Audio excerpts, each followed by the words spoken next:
and I'll get you introduced and we'll get going. I want to say this right now again, make sure I'm saying it. Gumieniuk and Jana? Jana. Jan. Like banana. Yeah. Like my grandkids call me Nana, Jana, Banana. So it's Jana.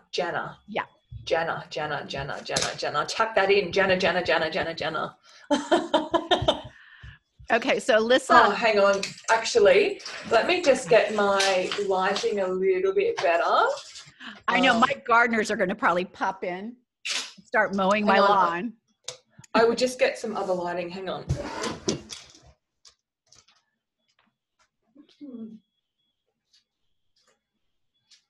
Colors are a lot better now. Yeah, beautiful. You good? Yeah, good. Let's have a beautiful chat. Okay. And bring hope to the world. And bring hope to the world. Correct. Hi, Lisa. This is Jana, and I'm here with Lisa Gumieniuk, and we are getting ready to start our podcast. So I'm just going to intro her in and get going. 3, 2, 1. Hello, and welcome to Oh My Health, There is Hope. I'm your host, Jana Short, and today I'm excited to have Lisa Gumieniuk with us.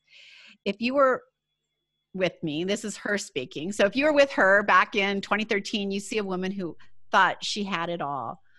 Well, Lisa had a great corporate career and a team she loved. She was kicking goals on her projects, performing and delivering results that, wow, this sounds familiar, right?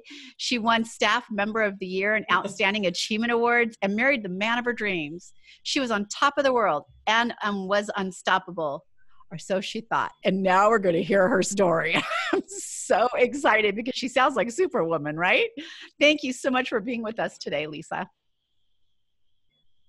Oh, thank you so much for having me. I'm so excited to be here. And do you mind sharing your story with us? Because I'm dying to hear it. Yeah, absolutely. And I think that we empower each other and we learn so much through people's stories.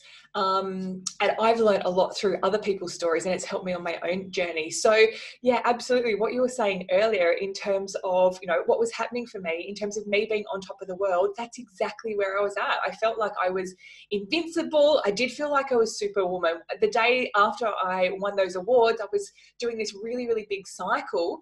And I sort of said to myself, I'm invincible. But then not long after that, different things started to happen within me and within my life that it was like my life to some extent started to crumble. So I was very stressed, I was very overwhelmed, and I was very anxious. And then I fell unwell with chronic illness.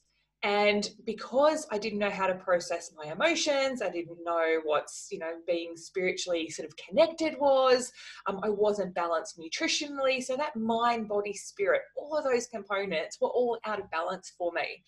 And so I fell unwell with glandular fever and then was diagnosed with an autoimmune disease and then eventually Lyme disease and parasites. And like the list just goes on and on and on. So I went from being very, very well and very functional to being very unwell and very almost non-functioning. I used to do, say, 10 hours worth of very high intensity exercise in boot camp. I would cycle 40 kilometers on a Saturday morning and do 2 boot camp sessions. And it got to the stage that I couldn't even walk up 2 steps without having to take a breath. And I went from being very, very functional in my career and in my job to, I remember this one particular day, it was the first day that I opened up an email and I couldn't even read 2 lines. I could physically read the words, but they weren't actually processing in my mind. And I thought, what is happening? Wow. Well, I want to know what was happening. What was happening? What was happening, I didn't know at the time. And because I didn't know and I didn't know how to handle what was happening, that was also causing more stress, anxiety, and overwhelm. And when you're stressed, then that places pressure on the immune system. And so what was happening is I was having a lot of symptoms. I remember one particular day, I jotted down all the symptoms I was having, and there was over 40 different symptoms. So there was brain fog, challenges with memory, and some of those still occur. So at the, today, for example, my memory is so much better, but I am having challenges with word finding today. So 40 different symptoms. Problems with breathing, problems with, with my gut, anxiety, a lot of emotions, depression. I just wasn't able to handle what was happening, because there were things that were happening at a physical level. Then there were things that were happening at an emotional level, and then obviously a mindset level. So I was kind of in this loop, and for many, many years. So it's been a 7-year journey from that start point. I was unable to work for about 5 and a bit of those years. Excuse me, I've got something in my throat at the moment. And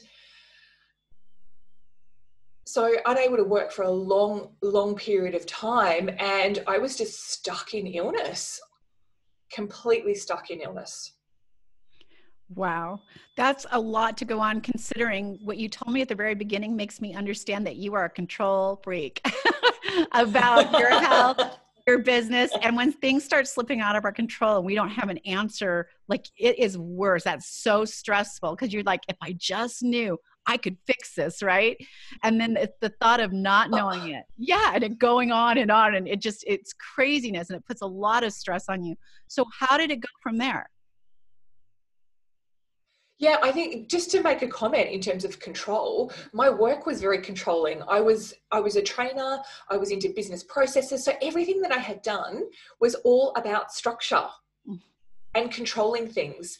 And when it comes to your body, your health, your mind, there are certain things that you have control over, but there's a whole heap of things that you don't have control over. So I wasn't having complete control over what was happening to me physically, what was happening to my mind. But I did have I did have the ability to control my emotions and my mindset, but I hadn't realized for such a long time that I could actually have control. And that's part of the reason I'd come on this journey, was to learn to actually let go, relax, don't try to control things. The more that I tried to control things, yes, it's that the type of energy that you go into things with. If you're trying to control things, then it's a really sort of forced, heavy energy. But if you kind of relax and sort of surrender into things, and surrendering isn't giving up, it's just sort of relaxing and being open to and observing what's happening, then it allows the body to relax. It allows the nervous system to relax. It allows healing to occur. It also, for me, when I relax and just like lean into the universe and say, okay, where are we going?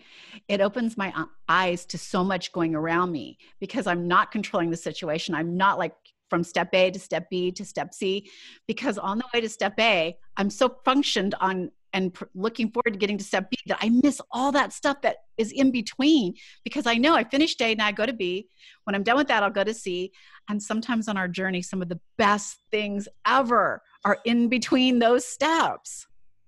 They so are. It's interesting, because I had always heard the term, it's the journey, it's not the destination. And for me, for such a long time, it was about the destination. I want to be well. I want to be back to where I was. I want the life that I had before. And I spent a lot of time mourning the life that I had before, and a lot of time focusing on trying to get back to that life. But I was missing everything in between. And so once I started to surrender, started to let go, and started to focus on, each day and each moment, then so much more became available to me. Instead of focusing on, what pill do I need to take? What therapy do I need to take? I've tried so many therapies, cold therapy, hot therapy in terms of hypothermia, ozone therapy, enemas, colonics, different vitamins and IV therapies. Like, the list goes on and on and on. But I was very much focused on, like, what supplements do I need to take? What therapies do I need to do? What practitioners do I need to see? As opposed to sort of shooting inwards and that really letting go. So that tense energy was just too forceful, and it's too stressful for the body. It makes it really hard for you to receive wellness when you're putting that up too. So that was beautiful. So I was reading this earlier, and I'm just dying to know your answer to this. It says at one stage you thought you would never be able to walk or talk again. And what led you to that point? What led me to the point in terms of thinking that I wouldn't walk or talk again? Yeah. Like, in your story, I've heard your brain fog and stuff, but what made you think you weren't ever going to be able to walk and talk again? Because my health was deteriorating. You know, my physical health was deteriorating, my mental health was deteriorating.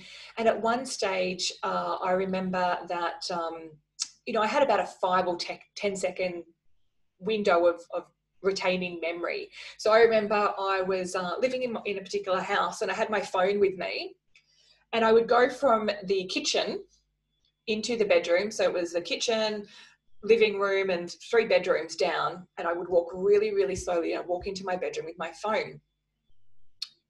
And I would go, what am I here for? I can't remember. And then I walk very, very slowly back to the kitchen, and I go, what was I doing? Oh, I was charging my phone. And then I would walk back to the bedroom, and I could repeat that several times where I would forget that I was trying to put my phone on charge. You know, it would take me at one stage 4 hours to make myself breakfast and do the dishes, because I had so much memory loss and coordination. I would do something and I would forget what I was doing.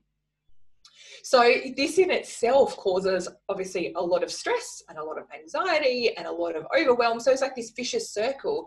So my physical health had deteriorated, my mental health was deteriorating, and it was just getting worse and worse and worse. And then I also started on online forums and finding out about Lyme disease and what was happening to other people. So I was feeding my illness with other people's illness and with other people's stories, how they weren't getting better. So it's kind of self-perpetuating. It's like, oh, that might happen to me, that might happen to me, that might happen to me. So when you're in a forum with all these people who are currently sick, the people who are well are not in those places because they're well and they're getting on with their lives, and you don't get to experience a lot of their stories. So I was experiencing the stories of everyone was sick, and I was taking them on going, that could happen to me, and I could have seizures, and I could do this. And I hadn't realized, you know, it's the mindset and the emotions. It's really, really heavily. And that neuroplasticity, neurons that wire together. When we're thinking something, it's wiring it into our body. And our body doesn't know the difference between what's real and what's imagined, which is incredible. The body doesn't know the difference between what's real and what's imagined. So here I am listening to and taking in all these other people's stories. My body doesn't know the difference between what's real and imagined. It doesn't know the difference between it's their story and not my story. And it's starting to play out in my body, and I'm starting to get stuck in, and more stuck in illness. Eventually not believing that I was going to get well. So my mind and my physical body was just deteriorating, and I just thought, I don't know if I'm going to be able to like walk properly again. I don't know if I'm going to be able to talk properly again, because also when you're in illness, it can be very, very hard to step outside of that and to see and visualize beyond that. I had a lot of trouble visualizing beyond that, because I was in such a trauma state. So a lot of practitioners and a lot of, you know, process in neuroplasticity is about trying to think greater than what you are. But I was so stuck that that was actually impossible for me at the time. One of the great things that you bring up is, as a mindset coach, I say this all the time, that your brain really doesn't know the difference. And they'll say, of course my brain knows the difference. It does not. It does not know the difference. And the blueprint that you set for your life, for your day, for your hour, for your intention is what it does. If you say, I am, you are. Your brain doesn't know that you are not. It only knows what you're hearing. So when I was sick, I did the same thing. I wanted to know more. I got online. I literally typed in the words desperate for health answers to find help. Yeah, well, I went into a group like that, and I stayed in it for like maybe 2 days. It was so, I left crying for them, sobbing for them, feeling absolutely hopeless. And yes, they deserve a place to go and complain and whine and get it out. But it wasn't a space that I wanted to live in. I wanted to live. And that wasn't where I could see them going. And a funny little story, and it's not even funny, but there was 20 of us in that group. There's only 2 of us that are still survivors. And I know it's because we left. We didn't accept that. We didn't tell our bodies that was going to happen to us. We made a different blueprint for our brain, and it had no choice but to start following that blueprint. So I love that you're talking about that.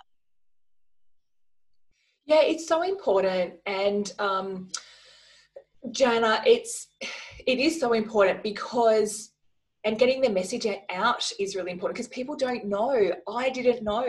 Like, I had seen so many doctors. I had seen, to the point of diagnosis, I think it was, I can't quite remember now, I think it was it about 28 practitioners, or I think it was about 28 practitioners to the point of diagnosis. So then it's been another 4 years and another whole heap of practitioners in there.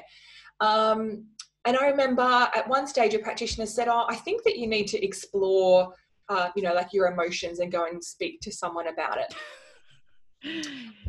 And I was like, look, I can talk to people. I've got people in my community that I can talk to, and I'm a big talker. As much as I'm having trouble talking and getting words and thoughts out, I can talk. So talk therapy for me just didn't resonate because I'm like, I actually need solutions, and talking about it is not going to get me solutions. So it wasn't until, I came across a whole heap of different modalities that really helped me to realize it's not just about talking, it's actually beyond talking, and it's some of this neuroplasticity that we're referring to. And I also had a practitioner say to me, Lisa, no amount of modern medicine is going to help you. And I was like, oh, okay. That's interesting. And again, like going on the journey and exploring so many things and looking at more the metaphysical side of things, looking at, the conscious and the subconscious mind, exploring those beliefs and those emotions, because everything that's happening physically in the body always has an emotional component to it. Yes, it does. The emotional component could have caused what's happening physically, or what's happening physically, biochemically, or there might be a virus or whatnot, might be also impacting and causing some of the heightened emotions. Well, I totally 100% agree that they are tied together. And as soon as you recognize that tie, you're able to start changing that, start removing some of those limiting beliefs and moving into a healthier space. One of the things I wanted to talk to you about is you mentioned some of the crazy therapies and treatments that you did. And I want to know what they were and did they really work for you? Oh, how much time do we have? I don't think we have enough time to go through them all. Pick some of your top ones. So some of my top ones would be hypothermia. So that is heating the body up to go into a fever-like state. So there's different ways that you can do that. You can do that where where you're not conscious, and that's not available within Australia. That's available overseas in America and Germany and countries like Malaysia and Mexico. But locally, it's available where you only go up to a certain temperature. So they heated me up. I got into a fever-like state. I did this several times over a number of weeks. And it was excruciatingly challenging in terms of, heating the body up, going into a fever-like state and trying to be, conscious and focus and do breath work. So that kills a number of pathogens. So that did help with certain aspects, but it was potentially something that I needed to continue with. But it was such a challenge, physical, mental, emotional challenge on the body after a while. I can't do this any longer. Like, this is excruciating. What else? Coffee enemas. I love coffee enemas. They're really quite amazing because they filter the blood and the liver and release a lot of toxins. What else have I tried? Ozone therapy.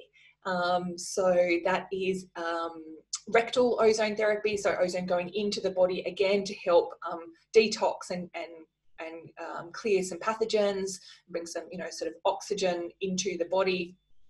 What else have I tried? I've tried vagal nerve stimulation. I've tried saunas, cold therapy. I do love a cold shower. It is amazing for and hot cold showers. So cold showers on its own, my body temperature is quite cold, so having a cold shower, then my body's not able to regulate. So actually doing a hot cold shower is really great. It helps with the mind, it helps with the immune system. Breath work is fantastic. And there's lots of different styles, there's gentle styles, there's not so gentle styles. There is yoga. Qigong is one of my my favorites for, moving the lymph around. We have, body brushing, and there's a lot of different sort of, energetics. There's working with different parts of the body in terms of energy, chakras, meridians, physically supporting those meridians. I love EFT, emotional freedom technique, which is also known as tapping, which is great for the nervous system, for emotions, and helping with a lot of that neuroplasticity. I tried affirmations, but when you don't believe in an affirmation and that affirmation is not aligned, for me, neurons that fire together wire together, and where your thoughts and energy is, that's where the thoughts and energy flows. So when I kept saying, I believe I'm well, I believe I'm well, I believe I'm well, what was happening is I was actually getting more and more and more agitated because I didn't believe that I was well. So it was actually making me quite angry. Whereas I did some tapping like EFT, and that helps to calm the mind and go, no, actually, I don't believe that I'm well. And actually, what is that belief? Processing that belief to then actually be able to say, I believe I'm well, or I believe I can get well. I believe I'm not stuck in this anymore. They're just a few.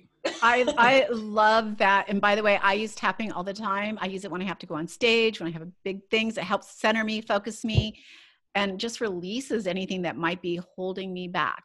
So I love all the things you were sharing. I think they're phenomenal, but that was quite a journey. So on this journey that you were on, what are some of the things that so like key lessons you can teach all of us or share with all of us? Because there's a million things out there and you can go out and try them, and what worked for Lisa or what worked for me may not work for you. But here's the thing, that doesn't mean you shouldn't try, right? Because you don't know until you can't say, nope, that won't work for me. You know what? It won't, because you've already told your brain it won't. You have decided to not receive it. But I was open to it.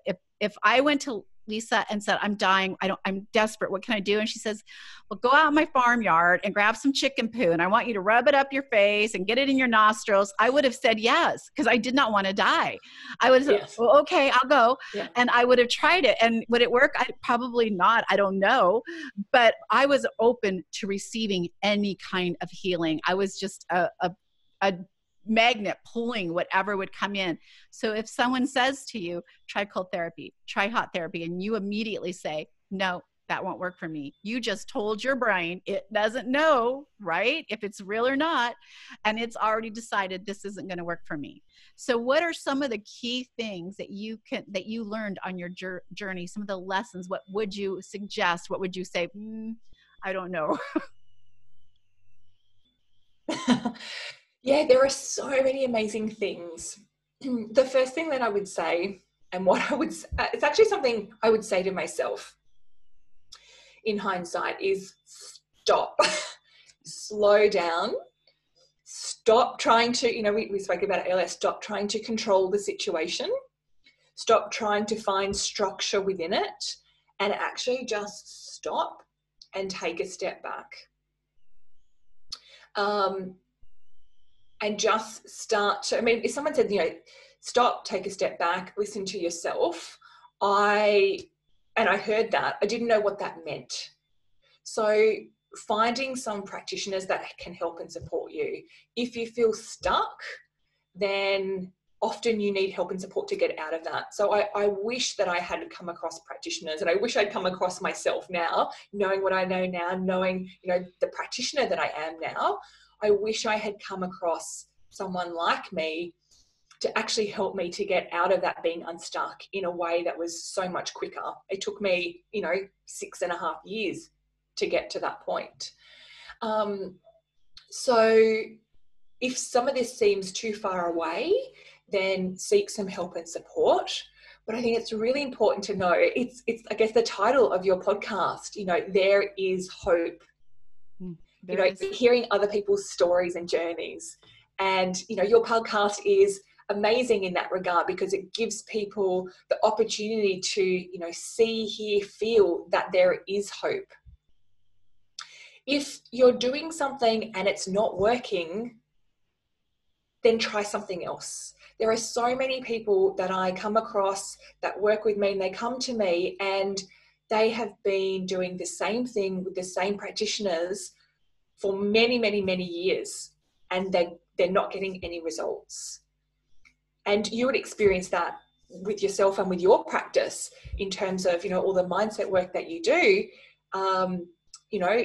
You can make some changes very, very quickly. You can change the body. Takes 2.5 seconds to make a change, potentially. And obviously to break a habit can take 2.5 seconds up to, I think I was listening yesterday, 280 something days. So it can take, 21 days, but it can take 280 something days as well. And it can take 2.6 seconds. Well, the main thing there. So for people to. The main thing there is you cannot make that change if you don't start. So that 2.5 seconds when you flip that switch to start is literally your journey to stopping that habit. So I love that you just said that. Yeah. So that's really powerful. And it's often the way that we hear, things and messages forms our understanding of things. So to put it that way, that would be one of the most powerful things, wouldn't it? In terms of if you could change your trajectory within 2.6 seconds, why would you not? I don't know, but people don't. I don't think they see that it's possible for them. No. That's the thing, to know that it's possible. So I didn't know it was possible. So many people don't know it's possible, but it is. There is hope. There is possibility. And that's why we share our stories, so that people know that it absolutely is possible. And if most people were asked that question, if they were told it is possible and that is an option, is that something that you would like to do? Is that something that your subconscious mind would like to do? Then most of the time it would be yes. Although sometimes there might be some of those limiting beliefs in there that are holding people back to say, I don't deserve it. I'm not worthy. I'm not lovable of receiving that. I'm what's on the other side of what I'm experiencing. And for me, I didn't think I was worthy of receiving wellness. 100%. I'm 100% behind you on everything you're saying. And one of the things that I really want you to talk about is when I came home, I was told there was no hope. I was going to die. And I was given my beautiful grandson, our 5th grandchild. He was 7 weeks old. And I remember, and I say this all the time, I was holding him knowing I was going to die in a few weeks. But all I could think of is, how will he remember me? He will not have one memory. He's too little. He won't remember how I smelled. He won't remember how I laughed. He's not going to remember the touch of my skin on him right now. He just won't have any memories of me. And that was not okay with me. So I didn't really go on a journey to figure out what could save me. I went on a journey to create a memory. And to this day, 10 years later, I literally, if I'm here another hour, another 60 years, for me, it's all about creating those incredible memories and sending out stories like yours, giving hope to the world. Because if you have breath still in your lungs, there is still hope for you. You can still change your quality of life. Your journey can change. You just have to put that blueprint in your head. One of the things I wanted to ask you is, what do you believe now about health? Now that you've been on the dark side, the scary side, now how do you feel about health and healing and hope? It's really inspiring. It's really inspiring. My journey was really, really challenging. And sometimes we say, there's parts that it would have been nice not to have gone through it, but I wouldn't be where I am today. I wouldn't have the internal knowledge, the internal wisdom, the joy and the passion for doing what I'm doing. I wouldn't have my soul's purpose. I didn't know what my soul was. I remember one particular time, I literally felt like there was nothing left. And my husband came home, and I had recently got some crystals, and I'm playing with these crystals, and he's like, what are you doing? Like, you need a purpose. And I'm like, I'm so broken. I'm so unwell. I feel like there's absolutely nothing left of me. And if I need to play with 4 crystals to find myself, then that's what I need to do. Going on this really, it was an amazing journey, because I found so much connection and so much, it's really inner peace and inner love. And ultimately, that's what we're all looking for. I and we're agree. all hoping for, like inner peace, inner connection. So I was looking in all of these avenues of doing things and seeing practitioners, but I wasn't looking inwards. And to look inwards, then I also had to process a lot of the limiting beliefs and a lot of the emotions that were holding me back to be able to get in there and explore that and tune into it and feel it and connect in with something that was greater than me, the universe, which is something that I was like, what is all, I don't know what this is. I was so structured. I was so left brain and left focused, you know, to think that there was this energy field around us and these things called meridians and chakras. It's like, no, that's I don't understand. I didn't understand that. It was the unknown. But actually tapping into and tuning into that, that's where some of the greatest lessons have come from. I know that when I say the same thing, I wouldn't have changed that journey for anything in the world. I would have, with as scary as it was, as sick as I was, I wouldn't have changed it because I felt like I had to get completely broken to open up to Mm-hmm. receiving what was coming to me. And I wouldn't have, and any other thing had changed if I had gotten better very quickly. If things had Yeah. changed, I wouldn't be where I'm at. So I'm so grateful because now what is important to me are the precious little families and my grandkids and making those memories with them and sending hope out into the world, because what you're saying right now goes out into the world and creates this ripple effect that changes people. And so I love that you're here today to share your story with us. And I would love for you to tell us, like, what's one thing that listeners can do today to challenge their health trajectory for tomorrow? How can they do that? What's one thing that they can do today is most things start with a thought.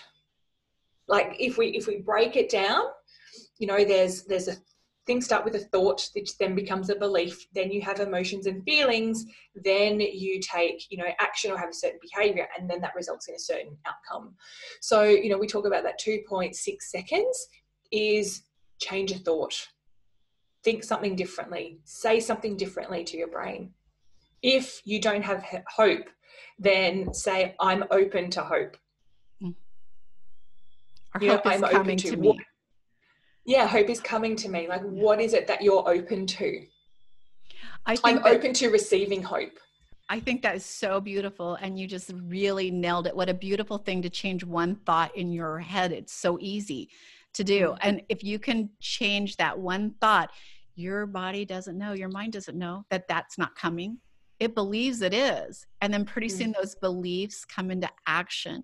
And so you just made a beautiful circle for everyone to see on how they can start changing that.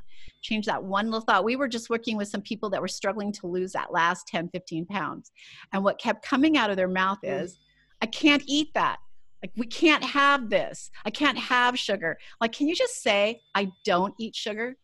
I don't eat this. Well, yeah. That Yeah. one thought now is not Yeah. restrictive. It's Yeah. you making a choice. Or yeah, you said the words perfectly there. Or saying, I choose. Yeah. I choose to not eat this. I choose to eat something else. Because when you're choosing, it's so much more empowering than saying, I can't. I agree. And that group of people 30 days later who laughed and said, that is not going to work for me. That doesn't work for me. They are like, how did that work? How did that happen? That changing one thought pattern, right? One thought pattern. Now I don't even want it. You just said, I don't want it. You didn't say I can't have it. Yeah. Yeah. Because a lot of the lifestyle, the choices that we make, people choose to make different nutritional choices because obviously nutrition is a fuel for our body and nutrition is really important. So I started off training as a coach and also a nutritionist, but then I realized that a lot of people actually know what they need to do. But the challenge is in people making the right choices, thinking the right things about food and making the choices and taking those actions. So it's greater than saying, here's the food that you should and need to be eating. It's like, why are you not eating those foods, and how can you feel yourself better, and how can you feel about it, and what beliefs or emotions are holding you back? I love it. Lisa, how can people find you if they want to connect with you? Oh, thank you so much. My website, lisagumieniuk.com. So that's Lisa Gumieniuk, Gumieniuk.com. My Facebook and Instagram pages, which is Lisa Gumieniuk Coach. My Facebook page, which is Chaos to Clarity Reset, which is all about, women and people coming together to reset stress, anxiety, and overwhelm. I love it. I would totally connect with this lady. She speaks my language. I know she speaks yours too. She's incredible. I was dying to get her on the show and to hear her story. So thank you so much, Lisa, for spending the day with us and sharing all that goodness with us and sending that ripple of hope out into the world. Thank you so much for allowing me to be here and to share this beautiful message. It's an honor, and it's so beautiful. So thank you so much. You're definitely going to set a ripple of change out. You are going to relate to so many women. Yay. Thank you.